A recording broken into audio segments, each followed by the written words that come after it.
History Zone, where the past comes alive.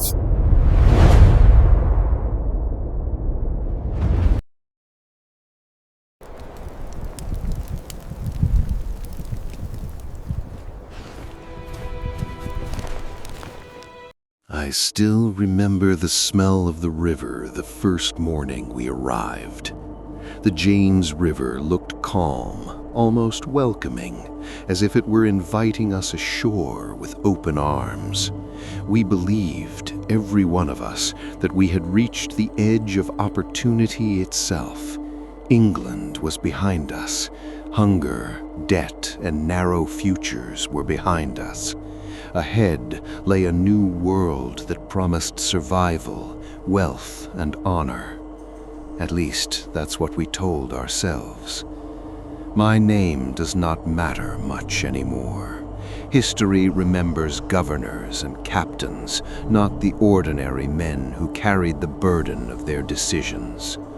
I was one of the 104 who stepped onto the muddy banks of Virginia in the spring of 1607, convinced that Jamestown would become our salvation.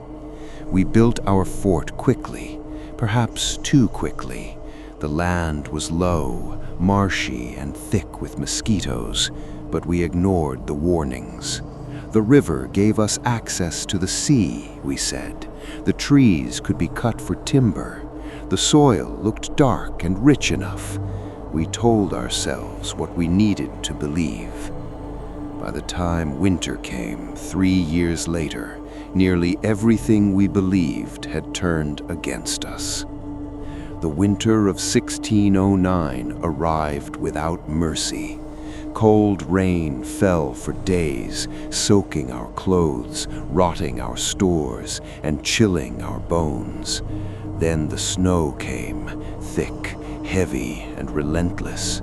The river froze at its edges, and the wind cut through the fort as if our wooden walls were made of paper. Food vanished faster than we could comprehend. Our supplies from England had already been thin. The resupply ships we were counting on had wrecked in a hurricane far out at sea. What little corn we had traded from the Powhatan people was gone by December. Hunting failed, fishing nets came up empty, even rats became rare. At first, hunger was a dull ache, then it became sharp, then it became unbearable. Men who once laughed around the fire began staring silently at the ground. Strong arms grew thin, faces hollowed. Every movement became an effort. We divided our remaining food into smaller and smaller portions, pretending that discipline could replace nutrition. It could not. By January, the dead were no longer buried properly. The ground was frozen solid, and digging graves took more strength than most of us had left. Bodies were wrapped in scraps of cloth and placed in shallow earth near the fort, marked only by memory. I watched friends die quietly in their sleep, too weak even to cry out. Others died screaming, their minds breaking before their bodies did. Some wandered beyond the fort walls, chasing visions of food that did not exist, never to return. We were trapped. The Powhatan siege tightened around us. They knew our weakness and cut us off from hunting and foraging. Any man who ventured too far risked an arrow. Inside the fort, fear became as common as hunger. Every night we wondered who would not wake by morning. And then we crossed a line. I will not pretend we resisted it for long. Desperation strips away civilization faster than cold ever could. We boiled leather shoes, we scraped starch from belts, we ground up roots that made men violently ill. When that failed, we turned to things that no Christian man should ever admit. The winter came to be known as the starving time, and before it ended, it would claim nearly every soul inside Jamestown. But at the start of that winter, as snow piled against our walls and the river lay silent and cold, we still believed, foolishly, that spring would save us. We did not yet understand how close we were to complete destruction. By the heart of winter, hunger was no longer a feeling. It was a presence. It sat with us. It watched us. It whispered in our ears while we tried to sleep. Each morning began the same way. Silence, followed by counting. We counted who still breathed. We counted how many could still stand. We counted what little food remained, though by then food had become a flexible word. A single cup of thin broth was considered a blessing. Most days it was nothing but hot water clouded by scraps of ground roots or boiled leather. We chewed slowly, not because it tasted good, but because chewing delayed the moment when it would be gone. Men argued over crumbs, not loudly, never loudly. Loud arguments required energy we no longer had. Instead, resentment lived behind the eyes, a glance held too long, a bowl tilted unfairly, a suspicion that someone had eaten more than his share. Trust eroded faster than our bodies. The cold never left us. Even near the fire, our fingers stayed numb, our joints stiff. Smoke filled the huts, stinging our eyes and throats, but we welcomed it. Smoke meant warmth. Warmth meant another hour alive. Disease spread quietly. Dysentery, fevers, infections from the smallest cuts. A man could survive hunger for weeks, but sickness finished him in days. We lacked medicine, strength, and hope.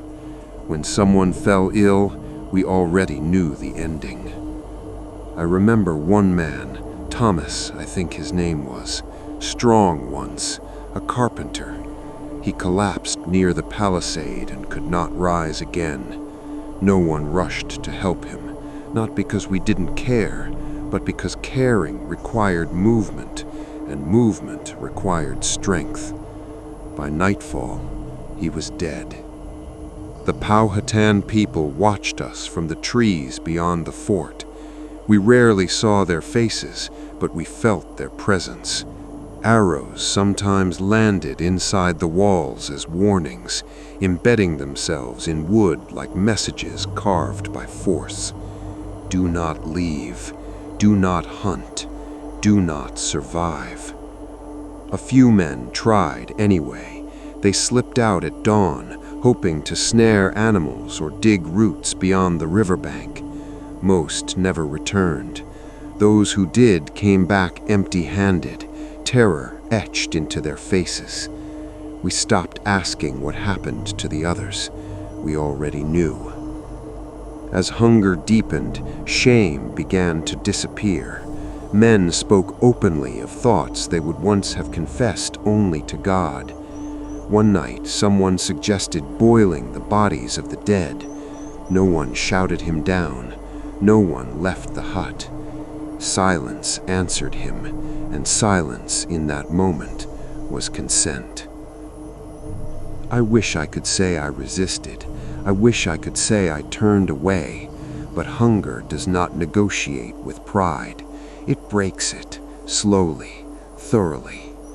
We told ourselves stories to survive the truth, that God would forgive us, that England would understand, that survival justified everything. We clung to words because we had nothing else left. By February, Jamestown barely resembled a colony. It was a holding pen for the dying. Fires burned low, voices were weak, laughter had vanished completely. The fort stank of sickness, smoke, and death. And still, the winter was not done with us. The snow melted just enough to turn the ground into mud, freezing again by night. The cold soaked into our bones and refused to leave. Rats, once hunted eagerly, had disappeared entirely. Dogs, then cats, vanished next. One morning, I noticed something that terrified me more than hunger ever had. People stopped asking when help would come. Hope had been rationed away, just like food. We no longer spoke of rescue ships or spring harvests.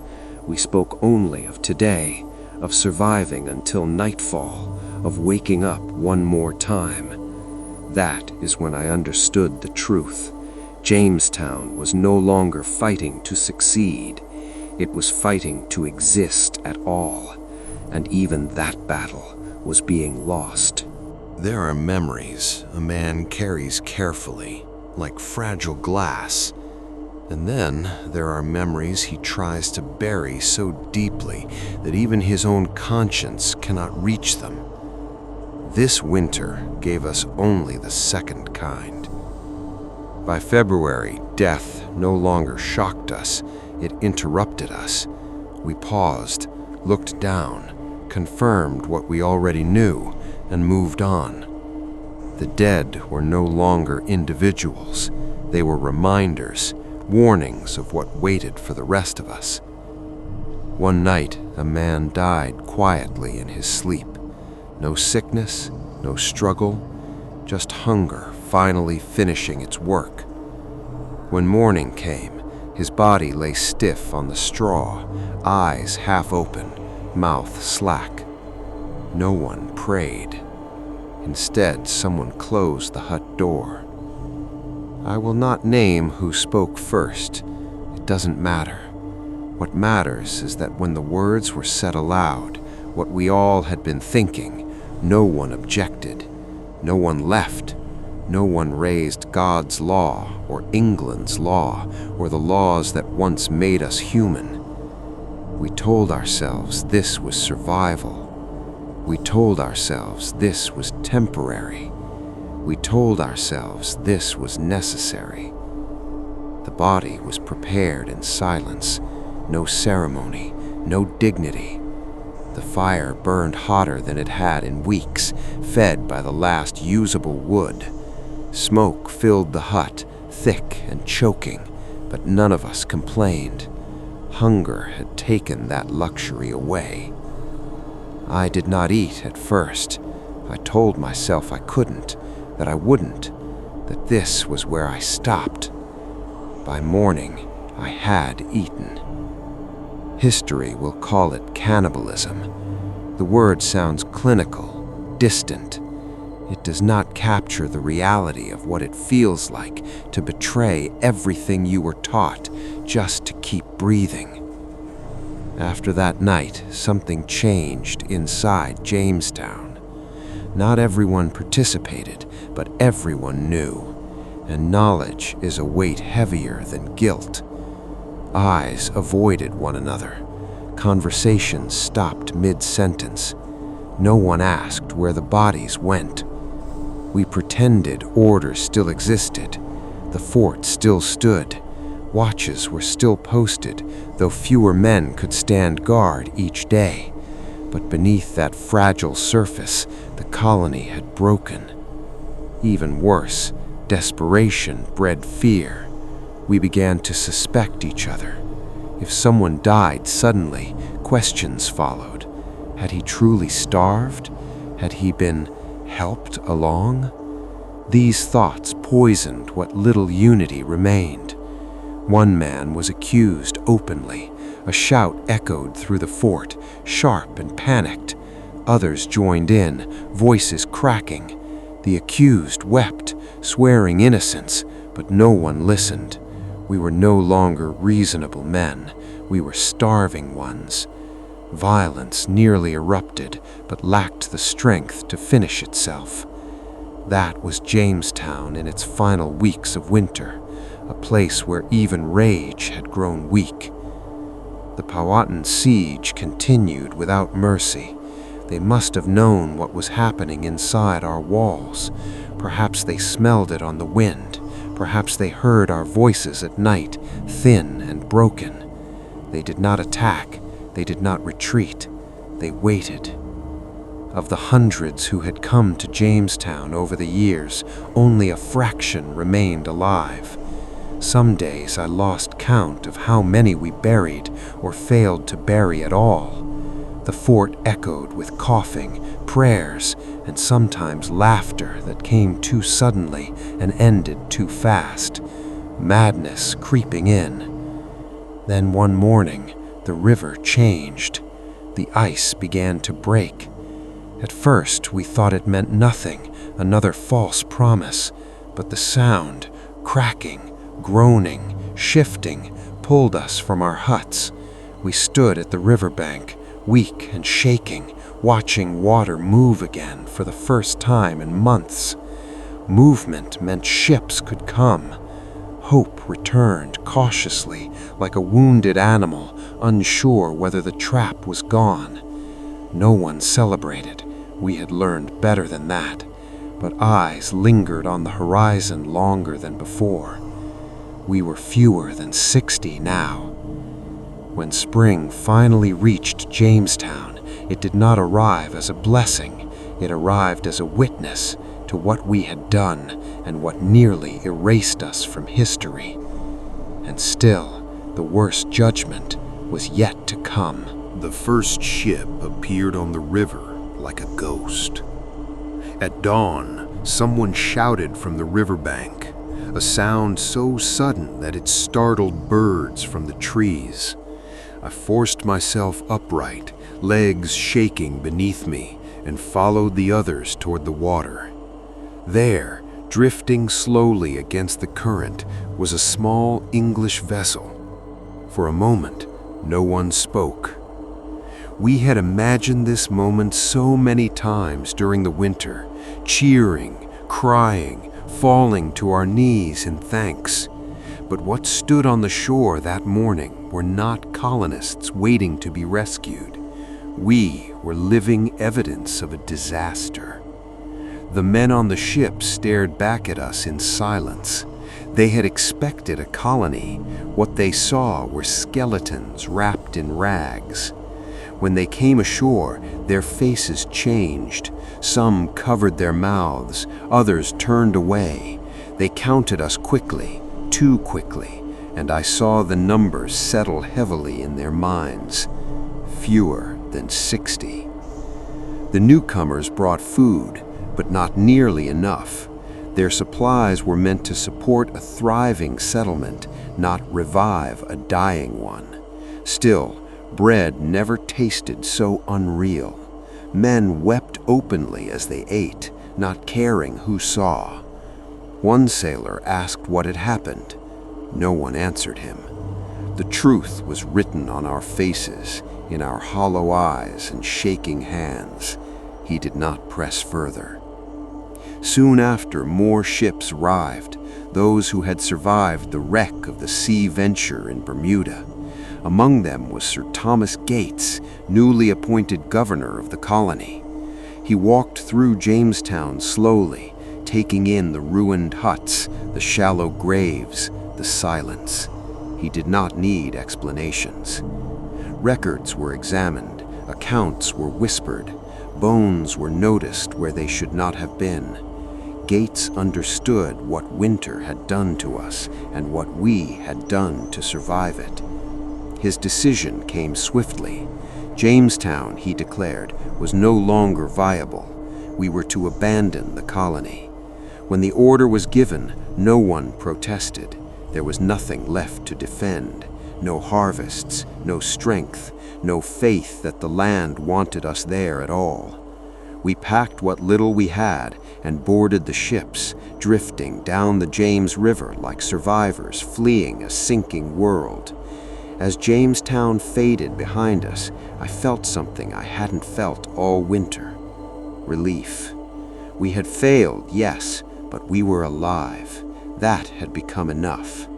Then the river changed our fate one last time. As we sailed downstream, another fleet appeared, 3 ships moving toward us with purpose. Their flags were English, their hulls were heavy with supplies. At their head stood Lord Delaware, newly appointed governor, sent by the crown to save Jamestown at any cost. He ordered us to turn back. Some men protested weakly, others wept. A few stared at the deck, knowing we were being sent back to the place that had nearly destroyed us. But orders were orders, and survival still demanded obedience. So we returned. Fresh food arrived, discipline returned with it. Delaware enforced law, structure, and order where chaos had ruled. Men were punished, work resumed, prayers were said again, not in desperation, but in ritual. Jamestown lived, but it lived differently. The winter had scarred us beyond repair. We spoke less, trusted less, slept lightly. Every meal was eaten with memory. Every death, no matter how small, reminded us how thin the line between colony and grave truly was. The starving time was over, but it never really ended. It became a warning, one etched into the foundation of America's first permanent English settlement. Jamestown survived, yes, but it did so at a cost history still struggles to measure. When spring returned, Jamestown looked almost like it had once looked. Wooden walls were patched, fires burned steadily, crops were planted. Men worked at drills, chopping timber, repairing the palisade, and tending to the sick. At a glance, it seemed the colony was alive, thriving even. But those of us who had endured the winter knew better. The fort itself had been rebuilt, but inside, the men were not the same. Every face bore a shadow. Every laugh carried a note of fear. Every hand trembled, even when holding a hammer instead of a bowl. The starving time had done more than kill. It had reshaped us. Conversations avoided certain topics.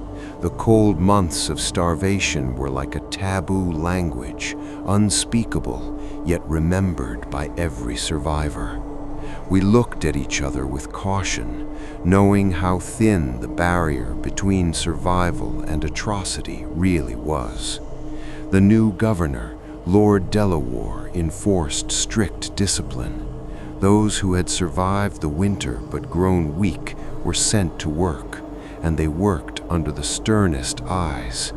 Punishment for theft, laziness, or disobedience was swift and public. Yet even this was a comfort. Order was life. Life was precious. Trade with the Powhatan people resumed, but it was cautious. We had learned that their patience had limits, and that hunger could make even the gentlest allies wary. Corn and game returned to our tables, but not enough to erase the memory of empty bowls. Every meal was eaten with gratitude, and every shortage remembered as a warning. I often wandered along the riverbank in those weeks. The James River, once a promise, now seemed a silent witness to our suffering. Ice had melted, waters flowed freely, and fish returned, but the river did not forget. Its banks were dotted with shallow graves, the remnants of men whose names would never grace a page in England. I counted myself fortunate, if fortune could be measured in the living. We had survived, yes, but the colony was fragile. It remained dependent on supply from England. Each new shipment was a reminder of our dependence, a reminder that the New World alone could not sustain us. We had learned in the most brutal way that survival here required more than hope. It required planning, discipline, and sometimes unimaginable decisions. Among the survivors, a new camaraderie grew. Those who had endured together shared an unspoken bond. We did not speak often of the deeds we had done or witnessed, but we recognized them in each other's eyes. That bond was stronger than law, stronger than fear, and stronger than grief. It was a bond forged in hunger, fear, and the near erasure of our lives. Over time, Jamestown slowly grew again. More settlers arrived from England, bringing supplies, skills, and new ambitions.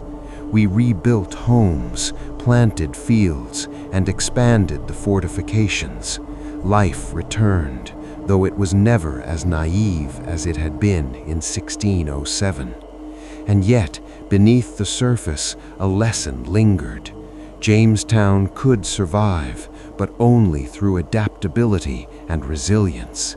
The winter had taught us that the New World did not forgive mistakes. It did not reward arrogance. It did not care for pride or ambition. It demanded sacrifice, endurance, and the constant vigilance of those who sought to tame it. In quiet moments, I would remember the cold, the hunger, the silence of the dying. I would recall the fear, the moral compromises, the despair that seemed endless, and I would realize that survival was more than living. It was carrying memory forward, as heavy as the river's current, shaping everything we did next. Jamestown became a symbol, a cautionary tale that would echo through the centuries. It was a testament to human endurance, to the price of hubris, and to the fragility of life on the edge of a world yet unknown to us. The colony had been nearly destroyed, and yet it endured. And in that endurance, I found a grim hope. Perhaps humanity, when faced with the unimaginable, could survive and learn even from the darkest of winters. Spring gave us life, but it also demanded reflection. By the time the last frost melted, Jamestown had a new rhythm. Men rose at dawn, worked the fields, repaired the palisades, and returned to their huts by nightfall. The routines were simple, but they were salvation. Survival had taught us the value of structure, of discipline, and of every small task that kept the colony from collapsing again. Lord Delaware ruled with an iron hand, but even he had learned from our suffering. Orders were clear. Theft, negligence, and insubordination were punished swiftly. Yet he also enforced fairness. Men who had survived the winter were given roles that matched their strength and skills, and they were fed properly. No one would starve again under his watch, at least not in the same way. I watched men rise from the ashes of hunger. Formerly weak, pale figures now swung axes and mended walls. Every swing, every effort carried the weight of memory, the memory of empty bowls, frozen nights, and the thin line that had separated life from death. It was a quiet, solemn motivation that no command could enforce. We also learned the importance of governance and accountability. Before the winter, Jamestown was a patchwork of ambition and chaos. Gentlemen with no survival skills outnumbered carpenters and laborers who could actually build, hunt, or plant. The colony had lacked organization, and when winter came, that imbalance nearly killed us. New structures arose. Men were assigned clear responsibilities. Food storage and rationing became meticulous. Hunting and trading schedules were established. Even small mistakes, forgetting to store food correctly, failing to maintain the palisade, were corrected immediately. The lesson was harsh. Survival demanded order, or it would vanish entirely. Relations with the Powhatan people were cautious but essential. The starving time had shown that we could not rely solely on supplies from England. We depended on the goodwill of the natives, whose knowledge of the land was unmatched. Trading became regular and structured. Corn for tools, guidance for security. Every negotiation carried unspoken tension, a reminder that we had come close to destruction and that the balance of trust was delicate. I still remember the first harvest after the winter. The fields were small, but the corn was enough to feed us. We celebrated quietly, not with feasts or laughter, but with the simple act of sharing a full meal. It was a profound moment, a reminder that life could continue even after the worst. Yet even as we rebuilt, the scars of the starving time remained. Conversations about the past were whispered. Every survivor carried a private weight, memories of those who died, of decisions made in desperation, of nights when hunger had overpowered reason and morality. These memories were etched into our souls, shaping how we lived, how we worked, and how we interacted with each other. The winter also left a lesson for future settlers. The new world was not forgiving. Ambition and arrogance could not conquer it. Only preparation, collaboration, and respect for the land and the people already living there could ensure survival. Jamestown had survived, yes, but it had done so at a cost, measured in lives, in innocence, in morality. As the colony stabilized, I began to understand what our ordeal had truly been. It was more than a struggle against hunger or cold. It was a test of humanity itself, and we had passed, but not unscathed. Jamestown became a blueprint. Its survivors, hardened by starvation and loss, carried lessons forward, not just in the fortifications they built or the crops they planted, but in the very way they governed, negotiated, and understood the precariousness of life in this new world. We had stared into the abyss, and we had lived, but we did not forget. And in that remembrance lay our greatest chance of surviving the winters yet to come. Even as Jamestown slowly recovered, the winter of 1609-1610 never truly left us. We carried it in the quiet moments, in the early mornings before the work began, in the way our hands shook from cold or fatigue.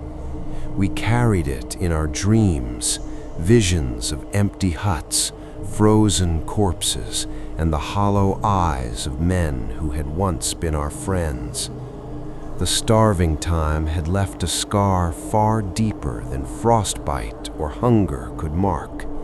It had reshaped our minds, and it had rewritten what survival demanded from a human being.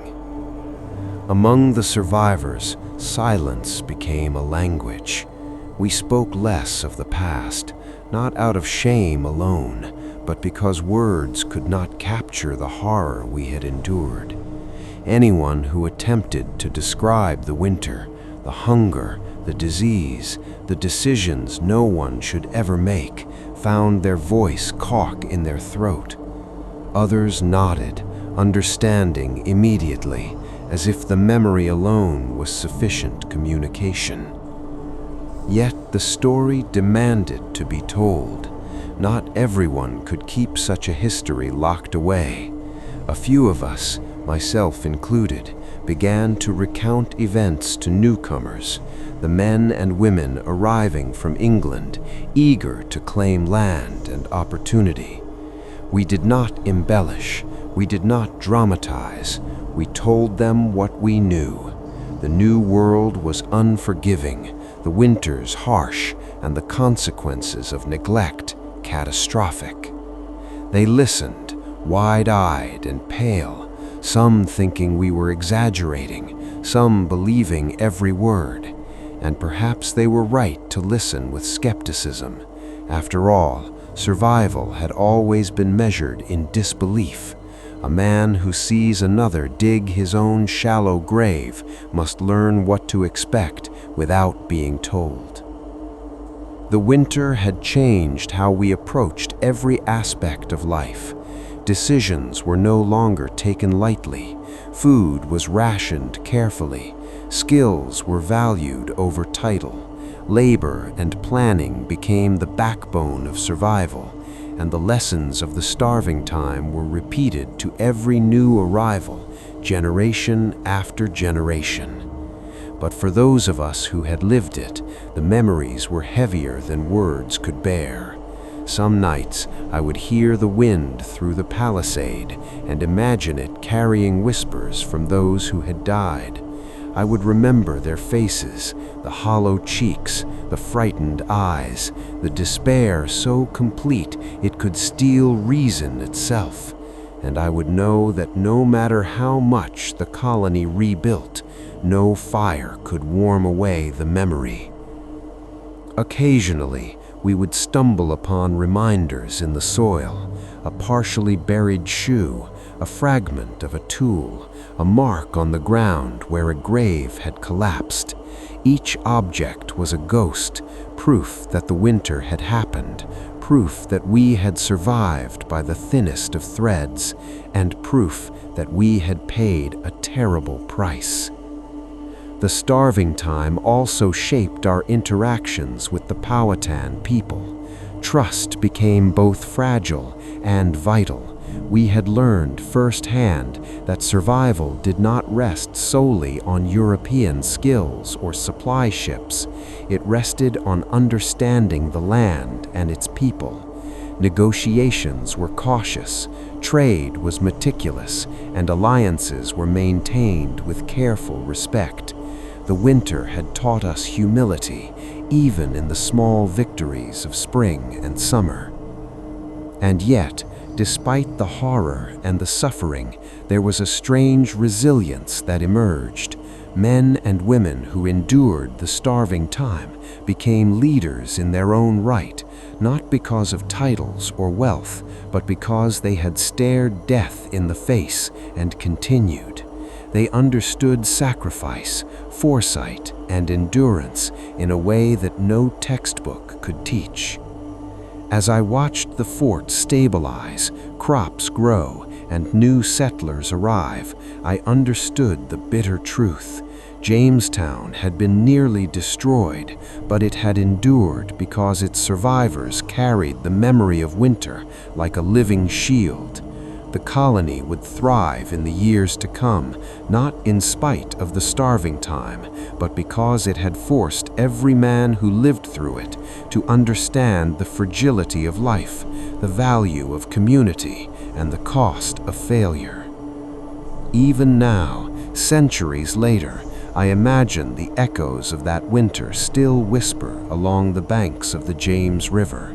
Jamestown's story is not just of survival, it is of memory, of endurance, and of the indelible scars that shape generations. Even as life returned to Jamestown, the memory of starvation lingered like a chill that the sun could not warm. Every meal was taken with caution, every decision measured with the lessons of the winter etched into our minds. The starving time had taught us that the New World offered opportunity, but only to those who respected its dangers. By 1610, the colony began to stabilize under the watchful eye of Lord de la Warr. But survival alone was no longer enough. We needed to thrive or risk repeating the mistakes that had brought us to the brink of destruction. Crops were planted with care. Fortifications were repaired, and hunting and trading schedules became strictly organized. Yet the true path to security came from an unexpected source: tobacco. John Rolfe, a newcomer with an eye for opportunity, introduced a strain of tobacco that could be grown profitably in the Virginia soil. At first, we were skeptical. How could a plant, no matter how lucrative, outweigh the lessons of ice, starvation, and death? But soon we understood. Tobacco became our lifeline, our export, our reason to continue expanding. Fields once abandoned were cleared, seeds carefully planted, and harvests tended with precision. The crop changed the colony, and it changed us. Labor became essential. Men who had once worked sporadically learned discipline under the sun and rain. Every handful of tobacco leaves symbolized the colony's survival and its potential to flourish. It was a stark reminder that the new world demanded not only endurance, but ingenuity, effort, and patience. Trade with the Powhatan people resumed under a new understanding. We could no longer take for granted their generosity. Corn, tools, and guidance were traded with care, respect, and attention. The memory of hunger had instilled a caution that tempered ambition with prudence. We were no longer just Englishmen seeking fortune. We were settlers, learning that survival depended on knowledge, respect, and careful alliances. Yet, even as Jamestown prospered economically, the winter left lasting social scars. Survivors carried private memories of the starving time, shaping their approach to leadership, loyalty, and justice. Men who had endured hunger and moral compromise became reluctant leaders, cautious and measured. Authority was tempered with understanding, and decisions were weighed against both necessity and humanity. The colony also grew more aware of mortality and the fragility of life. Death was no longer distant or abstract. It had walked among us, uninvited and relentless. This awareness influenced social behavior, from sharing provisions to handling disputes, from preparing for the next winter to planning the expansion of settlements. Every choice carried the weight of the past. Despite the hardships, hope began to weave itself into daily life. Children were born who had never known the terror of the starving time. New settlers arrived, bringing skills, energy, and optimism. Jamestown's fortifications expanded, and houses replaced temporary shelters. The river once again became a lifeline, carrying trade and communication with England and other colonies. And yet, beneath this renewal, the memory of winter remained a silent teacher. Survivors spoke cautiously to newcomers, imparting stories of frost, hunger, and near collapse. Lessons were not taught lightly. They were earned in blood and ice, and we made sure that every man and woman understood the peril that awaited those who underestimated the new world. By the time I looked back on the first decade of Jamestown, it was clear that the colony had been reshaped by the starving time in ways both visible and invisible. Tobacco brought wealth, trade ensured survival, and discipline prevented chaos. But it was the memory of starvation and the resilience it demanded that defined the spirit of Jamestown. We had endured almost total annihilation, and from that endurance arose a culture of vigilance, adaptability, and careful ambition, a culture that would define English America for generations. By the time the colony had recovered enough to breathe without immediate fear, something profound had shifted in Jamestown. The winter that nearly destroyed us had not only thinned our numbers, but it also forged a new understanding of what leadership, community, and survival truly meant. Before the starving time, Jamestown was ruled mostly by men of title and ambition, gentlemen who believed their social status guaranteed success. They had commanded without understanding, expected obedience without reasoning, and assumed that courage and loyalty would compensate for inexperience. The winter had shattered that illusion. Those who survived were not just lucky, they were resourceful, resilient, and willing to do whatever was necessary to endure. Leadership, we realized, came not from rank, but from action, skill, and judgment under pressure. Lord Delaware and the returning governors recognized this. They incorporated survivors into decision-making, assigning responsibility to those who had proven themselves in the harshest of circumstances. Men who had chopped wood in the freezing cold, hunted game, and made impossible moral choices were no longer footnotes. They became the backbone of Jamestown. Their voices carried weight because they had survived what others could not. Even the young men arriving from England quickly learned the difference between authority and respect.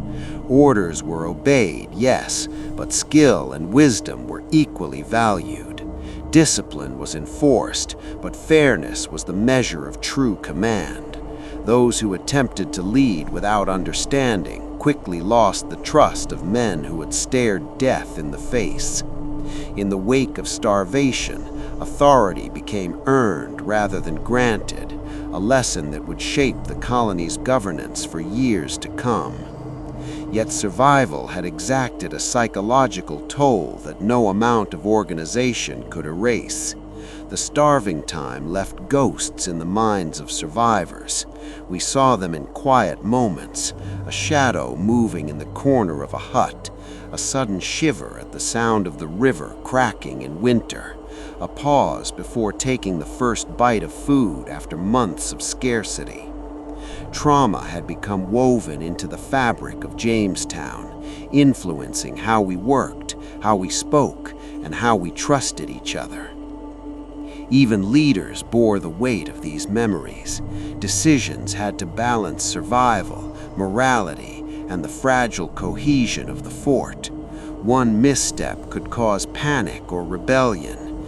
Every ration, every order, every expedition was a test of judgment informed by horror. A leader who understood hunger's cruelty could prevent unnecessary deaths. A leader who ignored it could doom the colony. The winter had made us all acutely aware of this delicate balance. Interestingly, the experience also strengthened the bonds between men.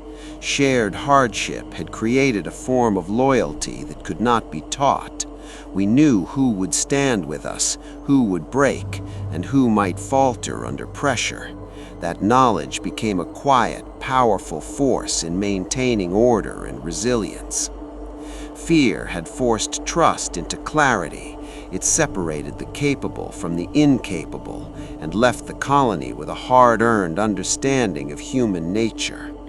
Our dealings with the Powhatan people reflected similar lessons. We approached negotiations with humility and caution, never taking more than what we could maintain or defend. The memory of winter reminded us that aggression could invite disaster, while prudence could secure survival.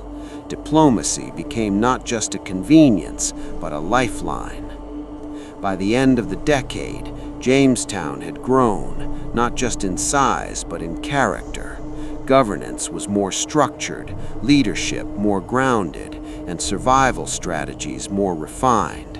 The colony had learned that life in the New World demanded respect, preparation, and adaptability. Those who had endured the starving time carried knowledge and authority that shaped every corner of Jamestown's society. And though the winter had passed, it remained alive in memory. Every decision was measured against it. Every new arrival was taught its lessons. The starving time had almost erased Jamestown, but it also ensured that its survivors would never forget the cost of complacency. Leadership, courage, and survival were intertwined, and the colony's future depended on remembering both the horror and the resilience that had allowed us to endure. Looking back, I realized that the winter of 1609-1610 did more than threaten Jamestown. It shaped it. It taught us, in ways brutal and unforgettable, what survival truly demanded. Hunger had stripped away pride, luxury, and illusion. Disease had reminded us of our fragility. The moral compromises we made, choices no man should ever be forced to make, left scars that no sunlight could fully heal. And yet, from that crucible, Jamestown endured. When help arrived and the colony began to recover, we were no longer the same people who had first landed on the James River. The winter had stripped away inexperience and entitlement, leaving only what was necessary: skill, courage, and resilience. Survivors became leaders not because of title, but because we had learned in the hardest possible way what it took to live. Every decision, every ration, every expedition became a test of judgment informed by memory. As the years passed, Jamestown slowly grew. Tobacco became our economic lifeline. Trade with the Powhatan people brought security, and discipline created stability. Yet beneath the surface of recovery, the shadow of that winter remained. New settlers were taught the story of the starving time, not as a tale of horror for entertainment, but as a lesson in vigilance. Every shipment of food, every crop planted, every fortification built carried with it the knowledge that complacency could destroy us again. We had learned that survival was about more than endurance. It was about preparation, planning, and respect. Respect for the land, for its people, and for the delicate balance that allowed life to continue. And it was about memory. Those who survived carried the past in their eyes, their hands, and their voices. They passed it on to every new arrival, creating a culture shaped as much by the winter's horrors as by hope for the future. Jamestown's story became a warning to all who followed. Colonies that ignored discipline or planning risked collapse. Those who undervalued cooperation with the indigenous people risked violence or isolation. And those who failed to respect the fragility of life risked moral decay. The starving time ensured that Jamestown would never forget these lessons, and in doing so, ensured its survival and influence. But it also left a mark on the human spirit.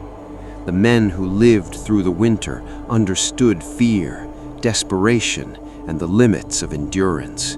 We learned humility, we learned caution, we learned that courage alone could not save a man from frost or famine. And strangely, we learned hope, because even in the darkest months, survival was possible. By the time Jamestown began to thrive once more, it was no longer merely a settlement, it was a symbol of human resilience in the face of overwhelming adversity, of the costs of ambition without preparation, and of the enduring power of memory and experience to guide future generations. We had stared into the abyss and lived, and the colony, though forever scarred, became a foundation upon which English America would build. Even today, centuries later, the James River whispers of that winter. The Palisades may have been rebuilt countless times. The tobacco fields may have expanded far beyond what we could have imagined, but the lessons of hunger, suffering, and survival remain. Jamestown's first settlers, those who endured the starving time, shaped the very culture of perseverance that would define a nation.